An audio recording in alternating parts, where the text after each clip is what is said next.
Hi, welcome back to my channel AJ cinema time. வணக்கம். இன்றைக்கி bending train அப்படிங்கிற ஒரு சயின்ஸ் ஃபிக்ஷன் ஜாப்பனீஸ் சீரீஸ் பற்றி தான் இன்றைக்கி நம்ம சேனலில் பார்க்க போகிறோம். இதோட ஸ்டோரி லைன் என்னென்னா, டோக்கியோலேருந்து கிளம்புற ஒரு பேசஞ்சர் ட்ரெயின் பாதி வழியில் போயிட்டுருக்கப்போ ஒரு மிஸ்டீரியஸான எர்த்குவேக் வருது. அந்த ட்ரெயினில் இருக்க ஒரு கம்பார்ட்மெண்ட் மட்டும் பயங்கரமாக ஆடுது. அந்த கம்பார்ட்மெண்ட்குள்ளே இருக்க ஒரு பேசஞ்சர் காணாமல் போய்ட்றாரு. அப்படியே அந்த ட்ரெயின் இப்போ ஒரு டனல்குள்ளே போகுது. அந்த டனலுக்குள்ளே ஒரு வார்ம் ஹோல் க்ரியேட் ஆகுது. அதுக்குள்ளே ஒரு கம்பார்ட்மெண்ட் மட்டும் போயிடும். மிச்ச ட்ரெயின் டனல் வழியாக வெளியே வந்துடும். அந்த வார்ம் ஹோல்குள்ளே போன ஒரு கம்பார்ட்மெண்ட் மட்டும் ஓவர் ஸ்பீடில் போனதுனால பேசஞ்சர்ஸ் எல்லோரும் கீழே விழுந்திருப்பாங்க. அவங்க எழுந்து பார்க்குறப்போ இவங்களோட கம்பார்ட்மெண்ட் மட்டும் தனியாக ஒரு காட்டுக்குள்ளே இருக்கும். அதுக்குள்ளே 46 பேசஞ்சர்ஸ் இருப்பாங்க. இவங்க எல்லாரும் ட்ரெயினுக்கு நடந்த ஆக்சிடெண்ட்னால தான் இவங்க கம்பார்ட்மெண்ட் மட்டும் தனியாக வந்து விழுந்திருக்குன்னு நினச்சிப்பாங்க. அதனால் அதில் இருக்க சில பேர் அந்த டனல் வழியாக வெளியே போனால் அங்கே கண்டிப்பாக ரயில்வே ஸ்டேஷன் இருக்கும்னு நடந்து போவாங்க. இந்த பக்கம் ட்ரெயினோட ஒரு கம்பார்ட்மெண்ட் மட்டும் காணாமல் போனதுனால அது கண்டிப்பாக அந்த டனலுக்குள்ளே தான் விழுந்திருக்கணும்னு ஒரு ரெஸ்கியூ டீமை அந்த டனலுக்குள்ளே அனுப்புகிறாங்க.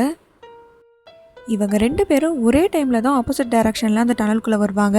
ஆனால் 2 பேர்னாலையும் பார்த்துக்க முடியாது. ஏன்னா இவங்க 2 பேரும் இருக்கிறது வேறு டைம் லைனில். இந்த ட்ரெயின் ஸ்டார்ட் ஆனப்போ இவங்க எல்லாரும் இருந்த டைம் லைன் 2023. ஆனால் அந்த டனலுக்குள்ளே இருந்த வார்ம் ஹோல்குள்ளே ஒரு கம்பார்ட்மெண்ட் மட்டும் போன டைம் லைன் 2060. 2023லேருந்து 2060க்கு இவங்க டைம் ட்ராவல் பண்ணி போயிட்டாங்க. அந்த விஷயம் இப்போதைக்கு யாருக்கும் தெரியாது. அதனால் ரயில்வே டிபார்ட்மெண்ட் இவங்கள தேடிட்டுருப்பாங்க. அதே மாதிரி பேசஞ்சர்ஸும் இவங்கள ரெஸ்கியூ பண்ண ஆளுங்க வருவாங்கன்னு வெயிட் பண்ணிக்கிட்டே இருப்பாங்க. அது வரைக்கும் அங்கே இருக்க ஃபுட் வாட்டர்லாம் வச்சு மேனேஜ் பண்ணிகிட்ருப்பாங்க. கொஞ்ச நாள் வெயிட் பண்ணி பார்த்துட்டு இவங்களை ரெஸ்கியூ பண்ண யாரும் வரலன்னு தெரிஞ்ச அப்புறம் இவங்களே இங்கேருந்து தப்பிக்கலான்னு முடிவு பண்ணுவாங்க. அப்போ சில பேர் மட்டும் இங்கேருந்து வெளியே போகிறதுக்காக ரெடி ஆவாங்க. அப்படி இவங்க நடந்து போய் பார்க்குறப்போ உலகமே அழிஞ்சு போயிருக்கும். ஆக்சுவலாக 2026லேயே ஒரு ஆஸ்ட்ராய்டுனால உலகம் அழிஞ்சிருக்கும். அதுக்கப்புறம் ரொம்ப வருஷம் கழிச்சு தான் இவங்க 2060க்கு டைம் ட்ராவல் பண்ணியிருப்பாங்க. இப்போது இவங்க இங்கேருந்து டைம் ட்ராவல் பண்ணி மறுபடியும் அவங்க கரண்ட் டைம் லைனுக்கே போனால் உலகம் இப்படி தான் அழிய போகுது அப்படிங்கிற விஷயம் முன்னாடியே இவங்களுக்கு தெரிஞ்சதுனால அதை வார்ன் பண்ணி காப்பாற்ற முடியும்னு நினைப்பாங்க. அங்கே வார்ம் ஹோல் எப்படி க்ரியேட் ஆகுது அப்படிங்கிற விஷயத்தை இவங்க கண்டுபிடிச்சிருப்பாங்க. அதனால் அங்கே இருக்க எலக்ட்ரிசிட்டியை யூஸ் பண்ணி வார்ம் ஹோலை க்ரியேட் பண்ணி அது வழியாக அந்த கம்பார்ட்மெண்ட்டை உள்ளே தள்ளி எல்லோரும் சேஃபாக டைம் ட்ராவல் பண்ணுவாங்க. ஆனால் இவங்க ப்ரெசண்ட்டாக இருந்த 2023க்கு போகாமல் 2026க்கு போயிடுவாங்க. கரெக்டாக உலகம் அழியறதுக்கு கொஞ்சம் மாதம் முன்னாடி போயிடுவாங்க.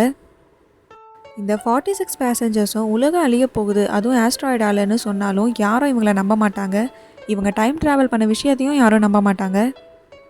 இப்போது அந்த கம்பார்ட்மெண்ட்டில் இருந்த பேசஞ்சர்ஸ்லாம் சேர்ந்து உலகத்தை அழிவுலேருந்து காப்பாற்றினாங்களா இல்லையா அப்படிங்கிறது தான் இந்த சீரீஸோட கதை. இது ஒரு ஷார்ட் சீரீஸ், மொத்தமாகவே 10 எபிசோட்ஸ் தான் இருக்கும். இந்த சீரீஸ் நெட்ஃப்ளிக்ஸில் இருக்குது. இன்னும் இந்த மாதிரி சீரீஸோட ஸ்டோரி லைன் தெரிஞ்சுக்க நம்ம சேனலை சப்ஸ்கிரைப் பண்ணிவிடுங்க. பக்கத்தில் இருக்க பெல் ஐக்கானை கிளிக் பண்ணிவிடுங்க. அப்படி இந்த வீடியோக்கு லைக் பண்ணிவிடுங்க.